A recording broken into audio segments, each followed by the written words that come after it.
Hi everyone, welcome to this CECAN webinar. I'm Pete Barbara-Johnson. I'm going to be chairing today's session. I'm a lecturer at UCL, but I've been part of CECAN in various roles for nearly 10 years now. And so really excited about today's session. Before get into it, please bear with me while I share a couple of words about CECAN. CECAN stands for the Centre for the Evaluation of Complexity Across the Nexus. We've been transforming the practice of policy evaluation across food, energy, water, and environmental domains and beyond to make policy evaluation fit for a complex world. We've achieved this by pioneering, testing, and promoting innovative policy evaluation approaches, primarily with UK government departments and agencies, but also many other partners too. You can find more about CECAN on our website, cecan.ac.uk. I also wanted to make a special plug for our annual conference, which is happening next week online on the 23rd of June. Tickets are free. There is a limit on the number of places, but I've been told there are some places left. So do have a look on our website on the events page for details on our online annual conference next week. Today's webinar is about the new Test and Learn Annex in the Magenta Book. We're very lucky to have Gloria Crabolu here presenting on the webinar. Gloria is a senior lecturer in systems thinking and sustainability at the University of Exeter Business School. Really cool job title. I'm very jealous of that, getting systems thinking in the job title. Gloria is going to be talking to us for about 40 minutes, and then we'll have a Q&A. We're going to be using the Q&A function in Zoom. You should see the Q&A function as one of your options along the bottom there, or yeah, we're all familiar with this now. So you enter your questions into there, and I can then ask those. You should be able to also, I think, upvote questions you think are really good. And yeah, we'll have time at the end to go through the questions that come in. We will finish on time at 2 o'clock for sure. If there's more questions, if there's loads more questions we haven't got through, maybe we can do those offline by email. The session will be recorded. We will make it available on the website along with the slides in due course. Okay, that's enough from me. So I will hand over to Gloria. Over to you. Thank you. Thank you, Pete, for the introduction and to the CECAN team for inviting me to present the Test and Learn Annex that has just been released in the Magenta book. First of all, yeah, why is me presenting this? So I just finished a secondment of the evaluation task force that was sponsored by the British Academy. So it finished in March this year, and yeah, as part of my time with the evaluation task force, I was one of the authors which co-authored the Test and Learn Annex. So yeah, why test and learn? So why did the government decide to publish a new annex on this? This is because, and I would say that this is quite common knowledge to say that in the past 10, 20, even 50 years, public services haven't been meeting the expectations of the public, and that policy making hasn't been as rapid as the public would like to see. So here we have a quote from Darren Jones that reflects this, that I would say all the parts of the system are frustrated with the current state of things and on how public services and policy making is currently delivered. So just to reflect this, then ministers and senior officials outside of policy making sphere have been interested in how do you then do policy making and design differently? How do you make it more effective and faster? And so what is that type of approach that would make this work and would be then aligned to a public service reform? So this is like the preamble as to why then it started as something that came from the top of the government, really, to do something that reflected that frustration that was coming through over the years. And also aligned with this idea of change is the traditional way in which policy making has been done for years, something that is called waterfall policy making. And here we have a really nice infographic by the Radical How. And I would say that this is the stereotype, so it's the real extreme of the other hand on how policymaking is done. And it's the idea, the assumption that you do everything up front. So you collect a lot of data up front. You might be running consultations before you do something, and then based on that, you roll out everything nationally. Then only at the end you start collecting data to see whether something has worked, um, and whether those assumptions were actually real. So you can see as to why this hasn't been working. So you have this siloed and step-by-step approach that where there is no integration with the whole process. Teams also work very siloed, and with very little collaboration. So this is why test and learn comes in. So here the idea is that it's a new way of working that uses a structured testing, feedback, and adaptation approach to improve how policy and services are delivered and evaluated as well. It's really important also to say what test and learn is not, especially because throughout my time in the secondment, there was this idea that test and learn might replace evaluation. So once you do test and learn, you don't really need to do that formal evaluation. But this is not true. So it's really important to set up this clear distinction that it's not a replacement for formal evaluation. It's more of a way of working that still includes evaluation throughout the process, but then even at the end, you will still be doing that formal type of robust evaluation. It's not static, so meaning that it's quite iterative, and it's not something that you can do when you don't have clear outcomes. So it's not that you just do some, testing and you just test quite a few things that you might be going to testing, and then you realize that from that process you start to narrow down what you really want to do. So this is really not what you do with test and learn. Instead, you need to have clear outcomes. So in this other slide, it's a set of features of test and learn, and it's really important that you start with a clear, measurable outcome at the beginning. Another key characteristic is that you need to have a multidisciplinary team, and I'm going to be speaking more about this in the other slides. It's based on an evidence-based understanding of the challenge, and it's important that you test assumptions, that those assumptions that are the riskiest one, but also the most important one once you draw your theory of change. And it's iterative because you go through different cycles of learning. It's also flexible in a way that it supports both the scaling of a whole intervention nationally, but also it allows for some flexibility to realize that maybe you don't need to scale it exactly in the same way across the whole country, but you need to do some local adaptation. So it reflects the characteristics and the complexity of the different places, and so therefore it allows tweaks that you might be doing in the interventions once you roll it out in different areas. And it's also transparent and open in that you always report what has worked, but also what it hasn't worked. So it's really important to share the learning. So you're moving from something that goes from accountability to learning. You're learning throughout the process, throughout the implementation cycles, what is actually what actually works and what do you need to tweak in the intervention to make it even better over time. So here is another slide that clearly identify the differences between the two different approaches.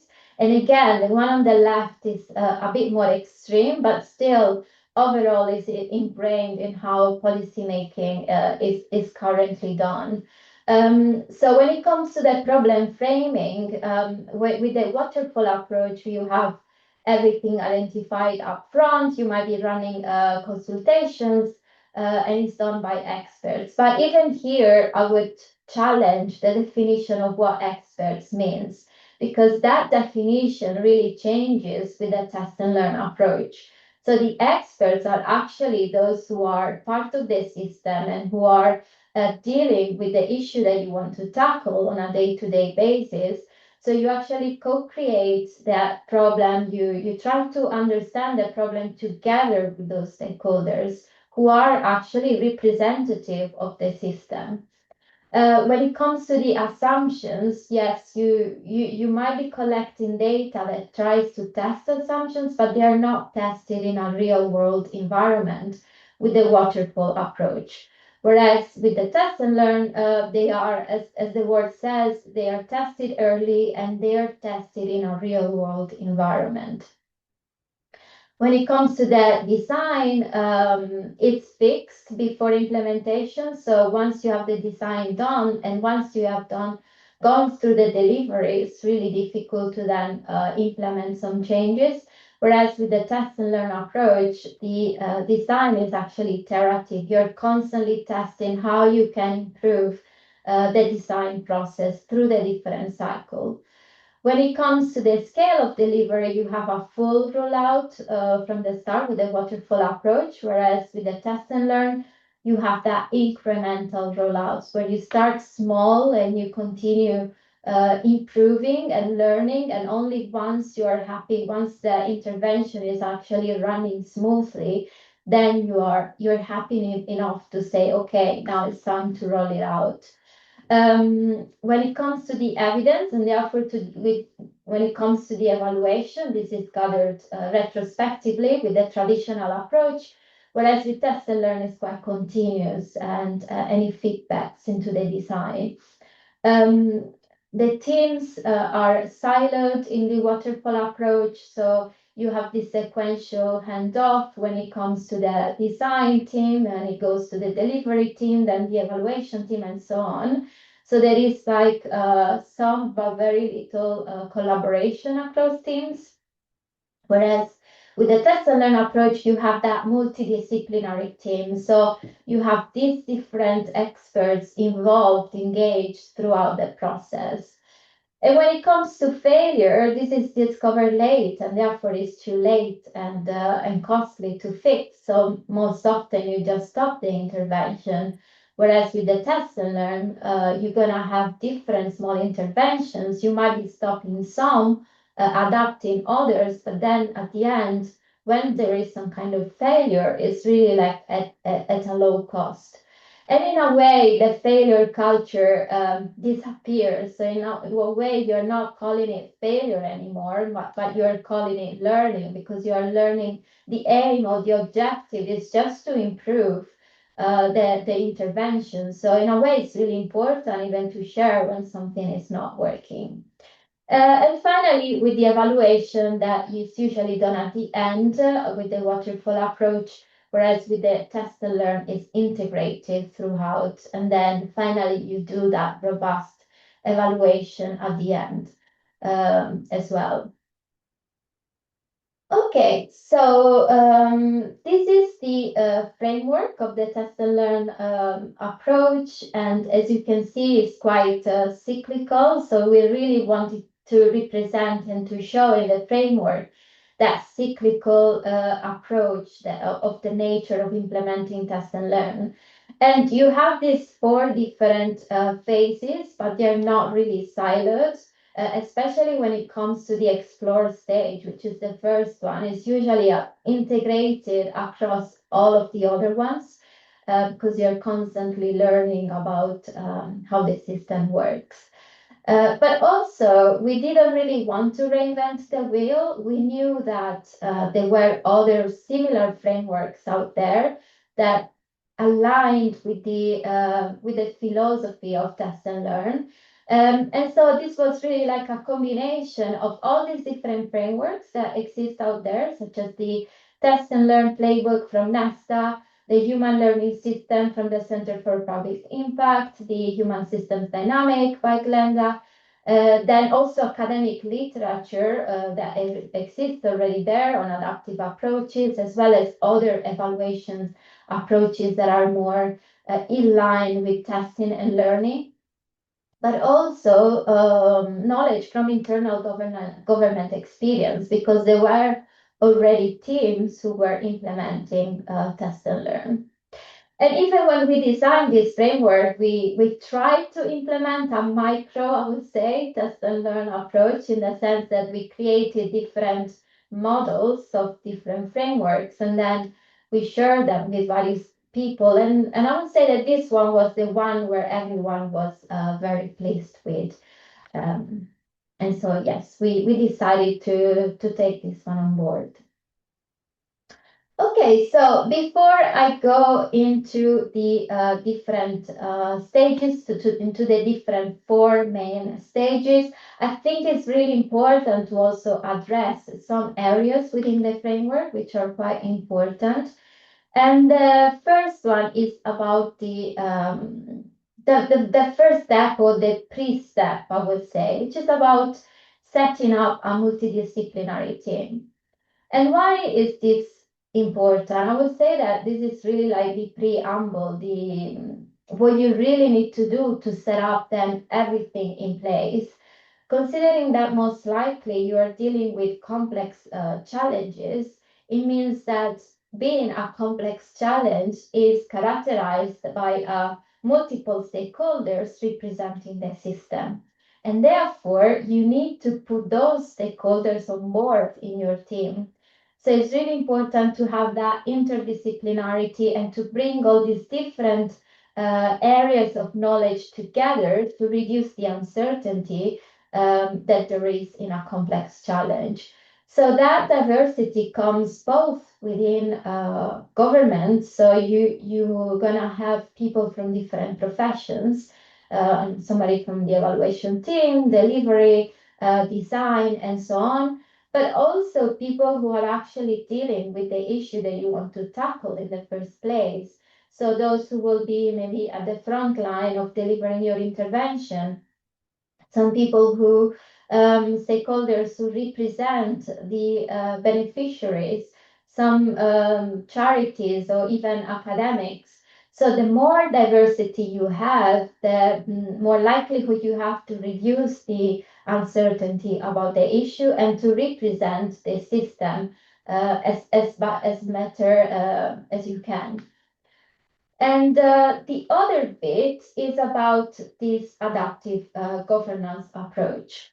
So considering that we are usually tackling complex challenges, you are dealing with a lot of different organizations and institutions at the same time. And each one of them have their own information flow, they have their own responsibilities. And when it comes to implementing an intervention, sometimes this creates inefficiencies and inaction. So it creates a lot of fragmentation.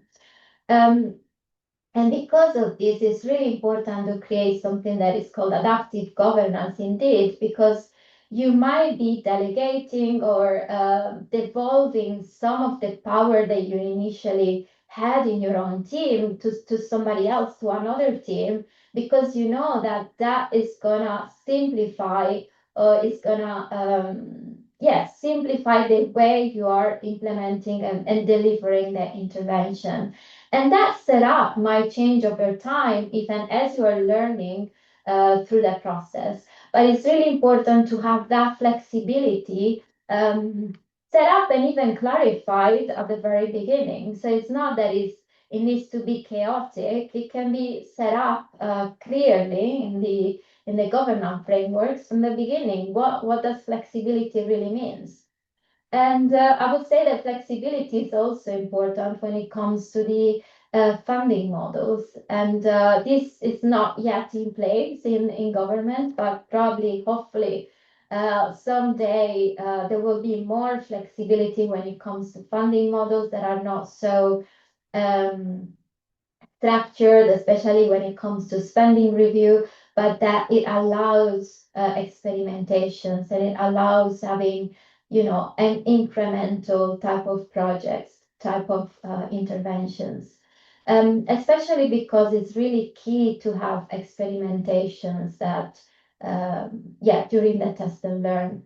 And the fact that you're really moving from, or you feel safe to make something, to create something that maybe doesn't work at the beginning, because the main aim is really to discover what is actually working when you are in a safe and small environment. Okay, so now we move to the first main stage, which is that of exploring and therefore building a system understanding. And so this phase is participatory. So not only you have a multidisciplinary team that includes all these different areas of knowledge, but you also, when you are gathering then evidence about the system, you still do it in a participatory way. So having a multidisciplinary team doesn't give you the tick that you have already the whole system knowledge in place. And therefore you're gonna have a lot of different co-creation processes where you start learning about, okay, who are the actors, who are the different stakeholders involved, what are their relationships, what are their links, what are the different contextual factors that are affecting the main challenge, and how are these factors interrelated one another. And in this case, some of the systems methods might be really useful. And then, yes, I mentioned about the participatory element, but it's also important the part where you identify opportunities and leverage points. So once you have this full understanding, which you will know that it's not gonna be, all perfect, but you have like a good enough understanding where you can identify leverage points, which are those areas in the system that have a disproportionate positive impact.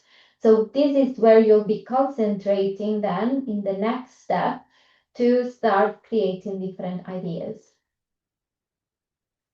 So these are some of the methods that you can use during this phase. And I want to really emphasize this fact that these methods are not exhaustive. So it's really important to bring creativity also during the methodological phase. And ideally, when it comes to creating a multidisciplinary team, you will need to have people who are experts in different methods, because that creates also richness in deciding what is the best method to choose according to the context that you're dealing with. So here we wanted to choose mainly some methods that are already included in some of the guidance that you have within the civil service, such as some methods that are already in the Magenta book, such as the handling complexity guidance that was indeed designed by CECAN. Some other ones are included in the main Magenta book, or other guidance, such as the one about achieving behavior change. Okay, so this is just a case study just to show how system understanding was done, and it's about homelessness and rough sleeping. And it was done by MHCLG, so the Ministry of Housing, and it was done bringing together also the criminal justice with the knowledge that homelessness is really much related with the criminal justice. And they already knew some of the evidence that they eventually collected. But the thing is that it was scattered across different pieces of evidence, documents. So it was great to actually bring it all together into something that was really holistic. But then they also uncovered some hidden feedback loops, and such as, for example, the fact that the funding was heavily concentrated on crisis relief instead of prevention. But also that this issue was really affected by different areas that were not under the control of MHCLG. And this project had a great impact because then it was included in the national plan to end homelessness. And if you want to know more about this project, you have a link here in the slide. Okay, so then you move to the co-design phase, and again, the participatory element here is still very important because you are creating ideas together with those who are really affected by the issue that you're trying to solve, but also those who are delivering the intervention that you want to design. So here you start generating as many ideas as possible that might be working at different scales. So it might be different ideas that are tackling specific leverage points, or there might be different ways to tackle one specific leverage point. So at one given point, you might be progressing different prototypes simultaneously. And alongside this, then you start designing the theory of change and modifying it, adapting it as you go along with the process. So this is just to reiterate what the co-design stage is, and it's really like about engaging key participants at the beginning, generating ideas, then based on these ideas, you create simple prototypes, which are low cost, low effort models. Then you start gathering early feedback and narrowing down those prototypes that you then start testing in a real world setting. Based on this, you start observing and collecting feedback, and then you assess this against success criteria that you set up at the very beginning. So based on that, you refine some of the small interventions of prototypes, or you might stop some other ones. You might then come up with a conclusion that all of the prototypes that you've designed are not working, and therefore it means that you need to go back to the explore phase to expand your understanding of the system. And so, yeah, in a way, start all over again and start with generating new ideas and so on.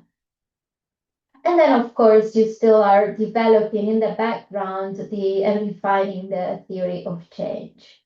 Again, these are some of the methods that you might be using, but I really want to reiterate the fact that there needs to be more innovation personally in how we, on the methods that we choose in each of these phases.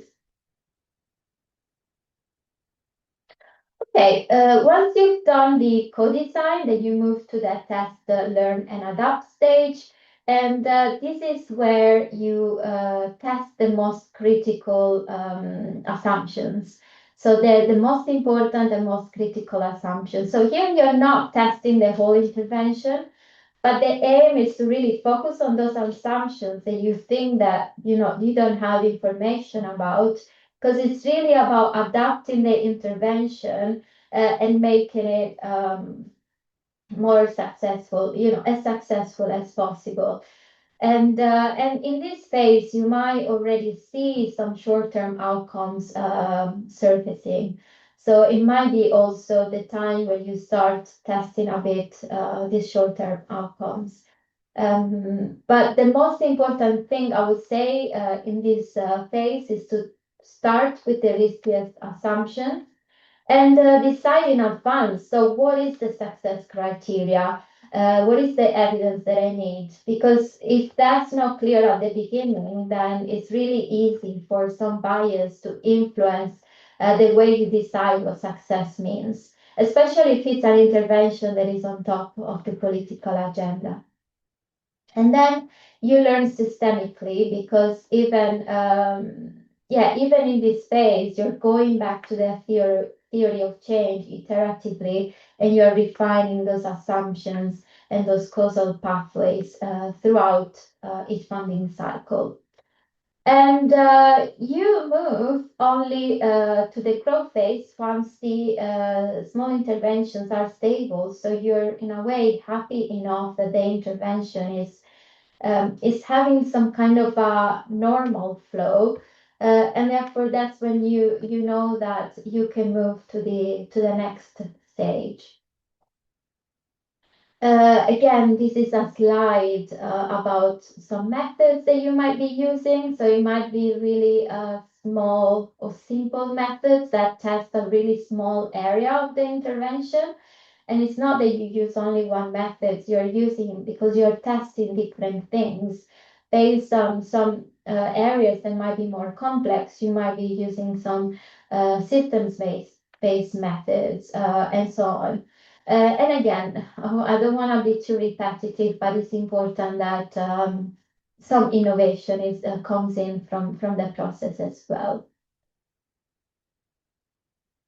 Okay, so then finally you move to the growth phase, and this is really about deciding whether it's you have enough evidence to scale up the whole intervention, but you might also realize that the evidence we've collected is really how to say it's really aligned or it's really dependent on local conditions and specific contexts. So you might still scale up the intervention, but then it might be different based on the location where it's implemented. So this is a very, would say, easy flowchart to help you decide where are you? Are you like, do you have enough evidence to really say that the intervention can be scaled up equally across the whole country, or whether you need to use a place-based approach. And then here you're gonna move to the robust or more formal type of evaluation where you are testing the impact or value for money, for example. And so this is like the not the difference, but here you see where you still need to do that type of formal evaluation that you would have done with or without a test and learn approach. Okay, so now I want to show you to end a program that is called Test, Learn and Grow program.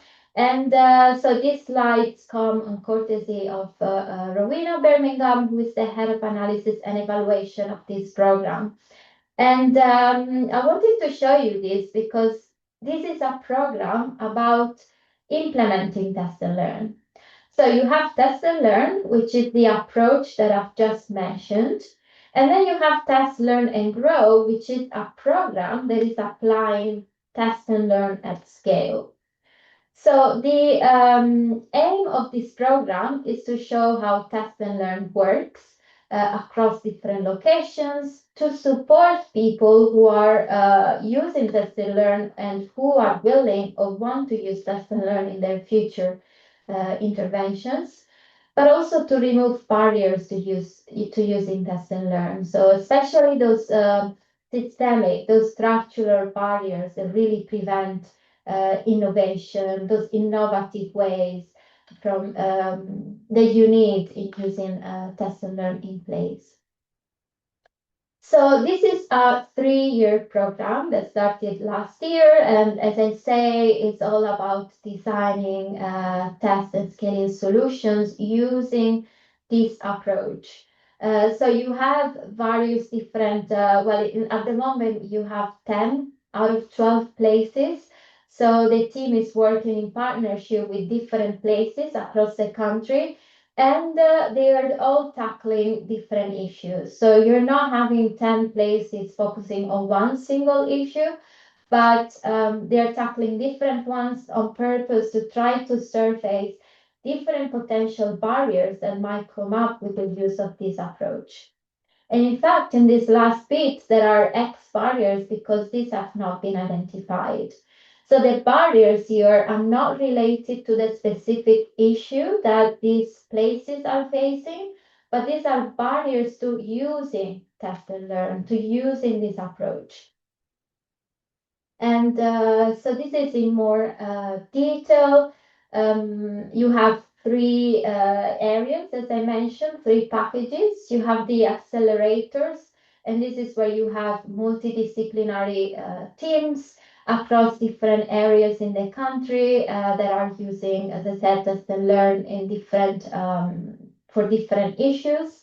Then the second bit is about movement. So creating a community of practice with real examples that tell successful stories, but also failure stories of what didn't really work. So it's really about supporting people within government using Test and Learn, because this is not the only program that is using Test and Learn. There are also now various other programs within government that are using it. So it's really about building that community. And then the third part is about the foundation. So it's about identifying and removing the barriers to using Test and Learn. And then, of course, since this is a specific program, they're also trying to evaluate the impact of Test and Learn and Grow. Okay, this is just to say that within the program, the approach is also iterative and there are feedback loops because each of the packages inform the other ones. So from having the accelerators, you then start learning new things, which are then shared within the movement package. So within the community of practice, but also it's gonna share it's going to be linked to the identification of the barriers. And the same thing across all the other packages. So this is a little bit about the accelerators, and this is where the multidisciplinary teams are located. On the right-hand side, you see some of the projects with their locations. And yes, so this is really, these are projects where they are applying test and learn methods in these specific issues, which you can see they are very different from one another. And yeah, so this is just to give you small information snapshot about one of them. And this is about working in Liverpool with the neighborhood health. So in this case, the place, so the people, the stakeholder within the place have decided that neighborhood health was their key priority to tackle. And specifically, those facing respiratory health issues from the age from 0 to 5, so young children in this case. And yeah, and so it was really about using targeted clinic to try to reduce A&E in for young people with respiratory health conditions. So this is just to give you a snapshot. And yeah, so this is a bit of information about the process. So they started by kicking off meetings in Liverpool, so to build relationships with people within the place. They based on that they identified the multidisciplinary team, and they started running workshops with services to understand the issue. Based on that, they gathered some insight and they started generating different solutions and selecting then solutions to test. Based on that, they co-created the theory of change for the solutions with these place partners, and now they are at the point where they've agreed the test plan with place partners. So I would say that they are in the co-creation phase and they're starting the test and learn phase. And there is a similar process that has been implemented in the other locations as well. So yeah, this is all for me. Thank you. But also I would like to thank Rowena Birmingham for the last slides. She's the head of analysis and evaluation of the Test and Learn and Grow program at the Cabinet Office. So thank you very much, and back to you, Pete. Thank you, Gloria. Really, really interesting talk. Thank you for walking us through the program. We've had some questions come in from the Q&A box. I'm going to start going through those. I think we've got time for a few more. So if anyone else has more questions that are stewing from the talk, please do throw those in the Q&A box. Now, the less you do that, the more of my questions you have to hear. I have a few myself I'd love to ask, and I'll slip in at the end maybe. So Gloria, the first there was two questions that came in that kind of connected and asking us about links to kind of similar approaches that have maybe been around for a while. So one person asks, how does this differ from developmental evaluation? Which yeah, there's a huge amount of work done around that. And then also asking for a clarification, but there's difference between developmental and formative evaluation. Um, so yeah, could you say a little bit about how you see test and learn, how it connects to those kind of wider evaluation approaches of which, people have written whole books on. Where do you see that connection? Yeah, yeah. So I would say that there is no really like, a separation between yeah, these other different types of evaluation. And in fact, if we look at developmental evaluation, it was really a key part in informing the framework. So sometimes it's really about using certain types of languages differently based on where you're working on. For example, with Test and Learn, it started considering that it started from the top of the government. Then Test and Learn was the best words that aligned with the language that was going around there. But I would say that especially with developmental evaluation, it really links a lot, like some of the concepts that are in developmental evaluation links very well with this approach. Maybe I'm not sure whether especially with the test and learn, you have like this clear bit of testing of creating small and tiny interventions and then testing them. So there is that separation of starting very small in different places. And then after, once you have done that cycle or different cycles of learning that might take different amount of times, then you move to the scale up phase. And sometimes in that developmental evaluation, there is not that clear cut line, at least personally. But I don't want to be here saying, okay, test and learn is not developmental evaluation and it's not this other type of evaluation. I think that there are overlaps, so a lot of overlaps, but the ethos, the philosophy, I think is the same. Hmm. Is it fair, do you think, to say it's almost like a translation of some of those ideas uh, to a very day-to-day civil servant working kind of context that can be like, lots of civil servants in different parts of the country can work with directly? Yeah, I would say so. I had a kind of follow-up question, a kind of a very similar question is one of the other things I've heard civil servants in the past be quite cynical about is this idea that using pilots will like save the day, right? They get kind of sick of like, let's run a pilot, let's run a pilot. Do you ever get that kind of response to test and learn, or have you heard that kind of reaction to this idea of let's run a pilot to work out the answer? Like, is there a cynicism around that idea, or if you've not encountered that?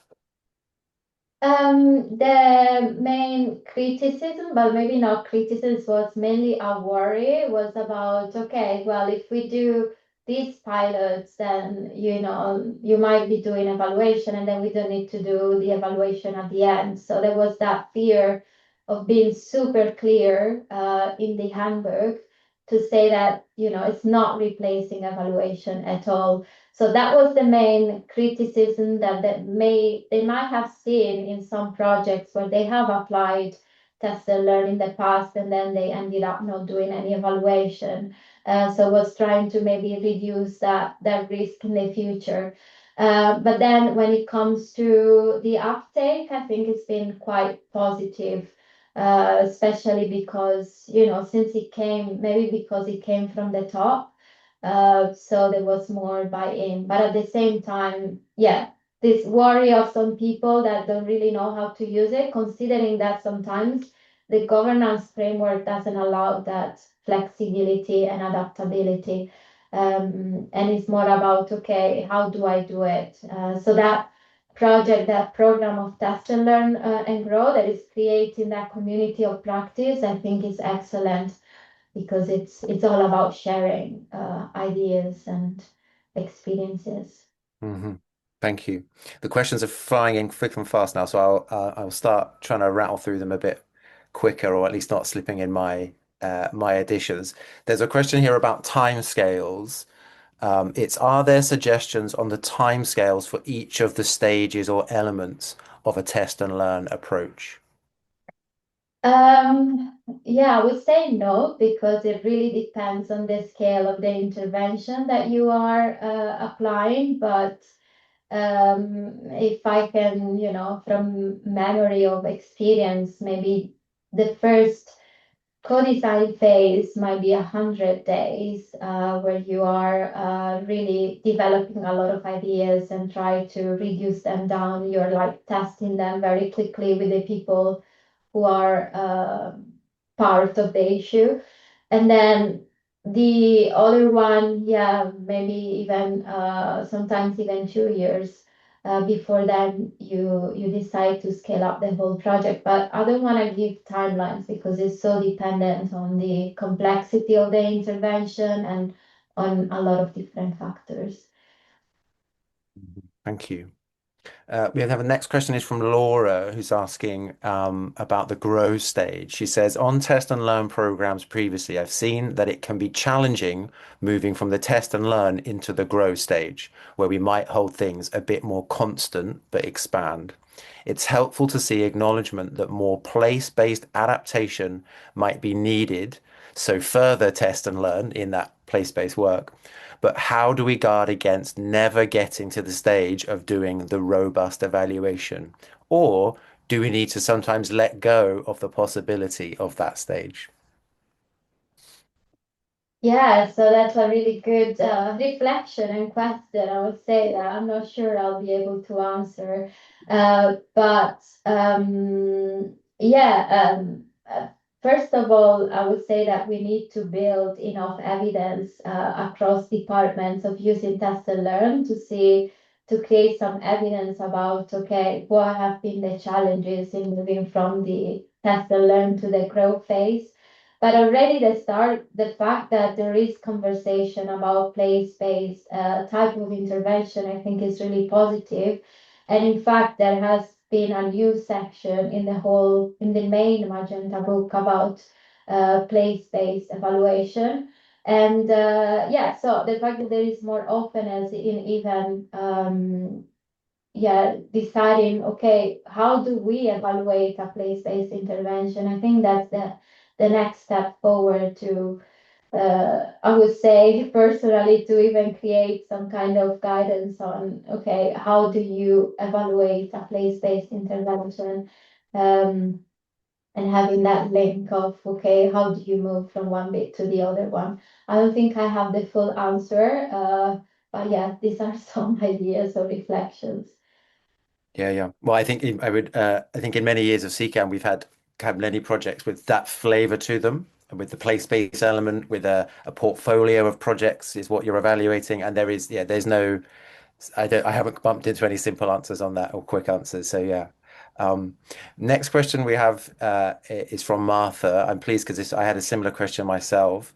Martha asks, I'm struck by how much the Test and Learn Annex overlaps with several of the key messages in the Magenta Book supplementary guide on handling complexity. And we should say, full disclosure, CECAN had a very big role in working on that annex to the Magenta Book, particularly around adaptive management, participatory approaches, systems understanding, iteration, and ongoing learning. It's great to see that more of these complexity appropriate approaches being advocated by the evaluation task force. And yeah, some of those ideas like bleeding out into, which is all for the, obviously I'm very much in favor of. Martha, the actual question Martha asks is, are there any minimum conditions or distinctive features that need to be present for us to pick up and apply test and learn annex, say, versus a more traditional approach or using the handling complexity guide? Yeah.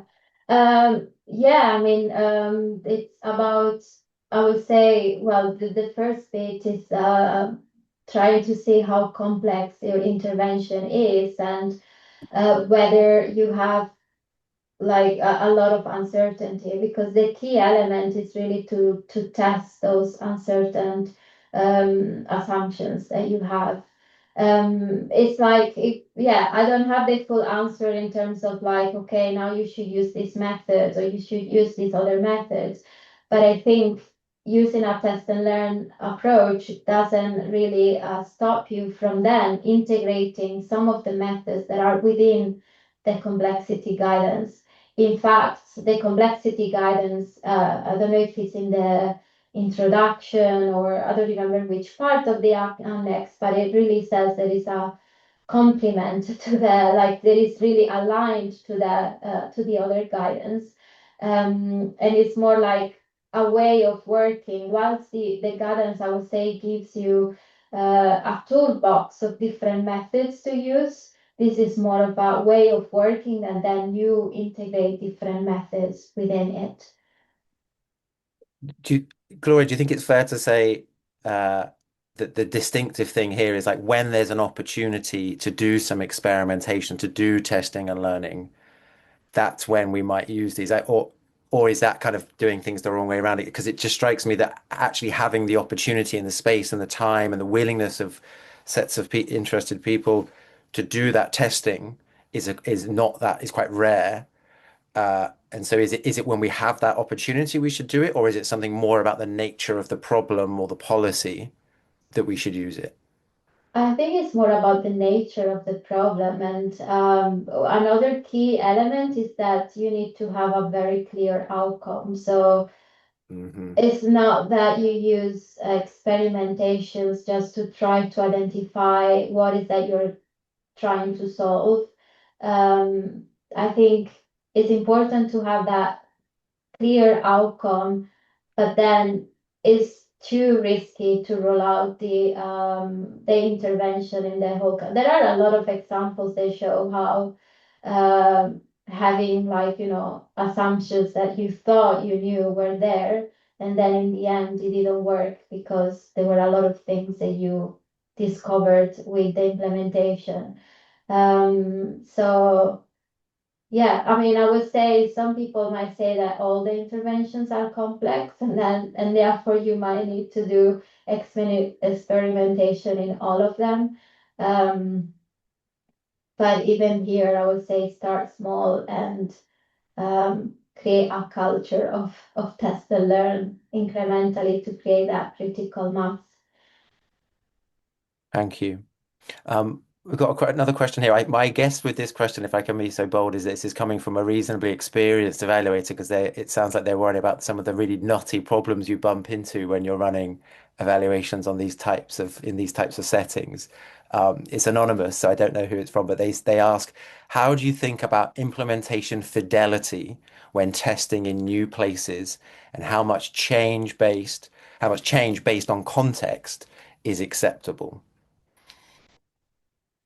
Um, I don't know if I'm gonna answer this question correctly, but it's like once you decide the places that you are testing, that you're doing test and learn, a key thing is to really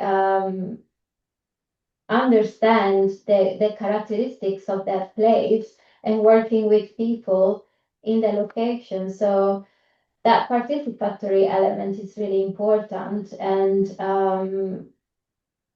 yeah, how much diversity is enough?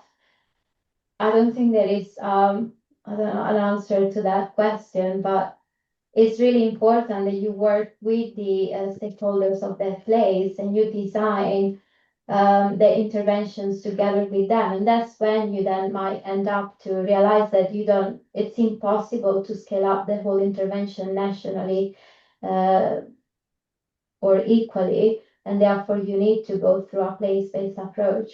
I don't know, Yeah. maybe I didn't understand the question correctly, The, but the way I interpret the question, I think it's a really important, interesting one. Is like you run these different tests and then you do them and you go, oh, but we can't really compare these different tests because they were run in different ways and it would be unfair to draw this conclusion there and not there. And you start to then sort of go, well, individually they're useful, but the comparison across and the idea that they give you some clear certainty okay. about the way forward kind of starts to eludes you.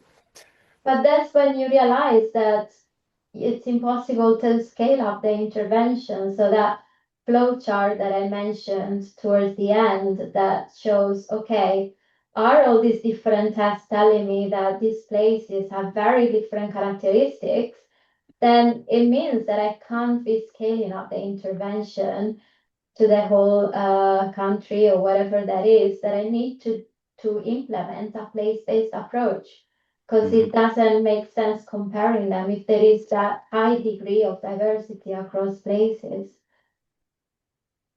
Thank you.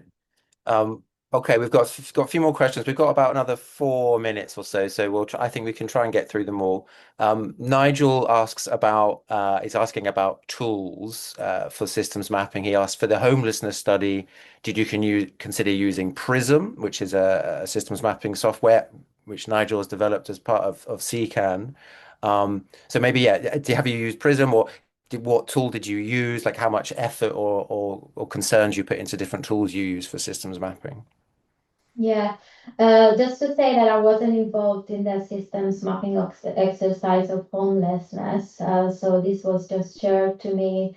But they have used Kumu, and I think from my experience of speaking to different departments, they each one uses a different tool. So there is not an integrated tool across civil service. So it's really based on the team and how familiar they are.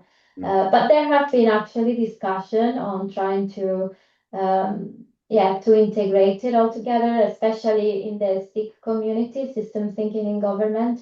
There are some discussions about this. But yeah, so these are some of the tools, but I have used the one developed by CECAN, but not in a workshop setting. Yeah, yeah, it's So definitely a kind of many tools with lots of different pros and cons. And I know government has invested effort and money into developing their own kind of in-house systems mapping as well. So yeah, let's keep going. I'll try and rattle through a few more. I want if we can try to get through the last, we might run out of time. Let's try. Paul asks, this looks like an approach one could use in end user service design or local initiatives, but less so for national statutory policy or legislative change. Do you think our national policy domain decisions could ever run a version of this? Yeah, so could this work at national or is it only about local? no, I would say it could work national as well. Like if I think about, I'm more familiar about, some environmental issues. So I don't know, if I think about in policies around incentivizing people to install maybe I don't know, heat pumps or making their house greener, for example, I think it's really important to yeah, to do some test and learn, especially I was reading like a few months ago about the program about the Green Deal that ran between 20 yeah, how was it, 2012 and 2015. And one of the issues as to why it failed, it was because there was no testing in a real world setting. So this was a clear example of a national policy that maybe would have worked or better if they had done test and learn, because there were a lot of assumptions that were not tested, even in terms of the skills of those who were going to install solar panels or all these different types of technologies, how local people were going or whether they were willing to implement them. And sometimes that might change across different places, especially when it comes to create building capacity of people as well. So yeah, to answer that question, yes. Thank you, Gloria. I think we should draw things to a close there. We are. I'm going to be strict with time. There's a few more questions we haven't answered. We'll see about getting those answered offline and maybe put up. And Lisa's got a question. We could maybe get an answer to her over by email. But so I think this all I wanted to do to finish off was say a huge thank you to you, Gloria. Congratulations on the secondment and this piece of work, and thank you for sharing it with us today. Thank you to everyone who joined for the session. The questions were great. Always, yeah, really, always happy to have everyone with us. And also, lastly, big thank you to the team at CECAN, particularly Gail, for organising the webinar. So yeah, I'll draw it to a close there. Thank you, everyone. Bye bye. Thank you. Thank you, everyone. Thank you, CCAN team, for inviting me. Bye. Bye bye.